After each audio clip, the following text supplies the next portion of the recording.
if you're going to help people, why would you expect anyone would try and hurt you? I don't know. Somebody did try to hurt me, and I was helping people. Well,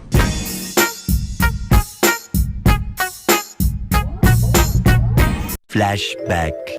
Now, one of these, this was on CNN, Jeffrey Toobin and another attorney there, and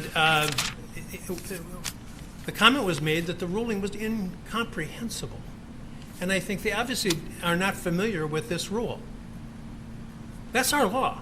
End of flashback. Two thoughts. One, what kind of idiot 17-year-old gets a giant gun and goes to a riot? He has no license, he has no training, he thinks he's going to scrub graffiti off with his AR-15. I mean, the stupidity of this is like, what could possibly go wrong? Well, a lot went wrong. The good news for Kyle Rittenhouse is that he's not on trial for being an idiot. He's on trial for homicide. And in that respect, I mostly agree with Joey that this is a tough case for the prosecution because it does seem like he has a plausible case of self-defense. And, you know, if it were illegal to be an idiot, the jails would be even freer, even more crowded than they are now. Homicide's a different matter, and, you know, he may have a defense. Hi, Jeffrey. Hello, Allison. It's been a while. It has been a while, indeed. I feel like we should address what's happened in the months since we've seen you, since some of our viewers may not know what has happened. So I guess I'll recap. I'll do the honors. Help yourself, help yourself, help yourself, help yourself. Okay. In October, you were on a Zoom call with your colleagues from the New Yorker magazine. Everyone took a break for several minutes, during which time you were caught masturbating on camera. You were subsequently fired from that job after 27 years of working there, and you since then have been on leave from CNN. Do I have all that right? You got it all right, sad to say.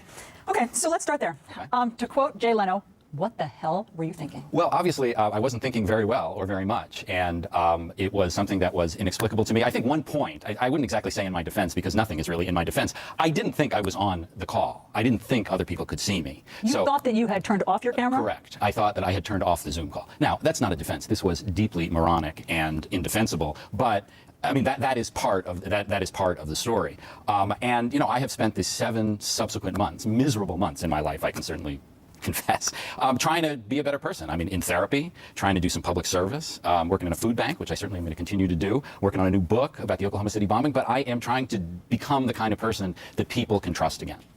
I'm sure you've replayed that embarrassing moment over and over many times. Have you ever thought about what it must have been like to be on the receiving end of that Zoom call?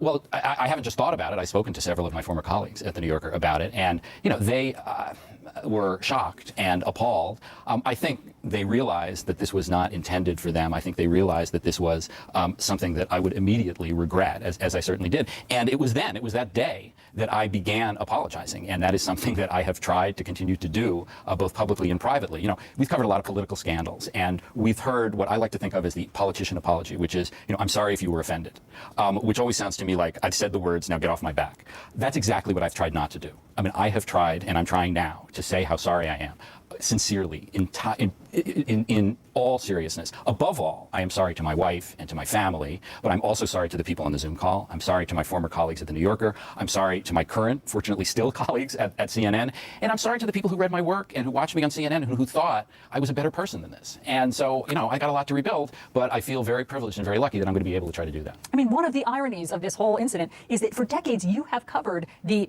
bad judgment and sexual proclivities of public figures and politicians like Bill Clinton and Anthony Weiner and Elliot Spitzer and Donald Trump, and I could go on. And so, you know, of course it begs the question, why didn't you have better judgment? Because I didn't have better judgment. Well, Jeffrey, on that note, should we move on to the news? Sure, let's go. Okay. Let's do that.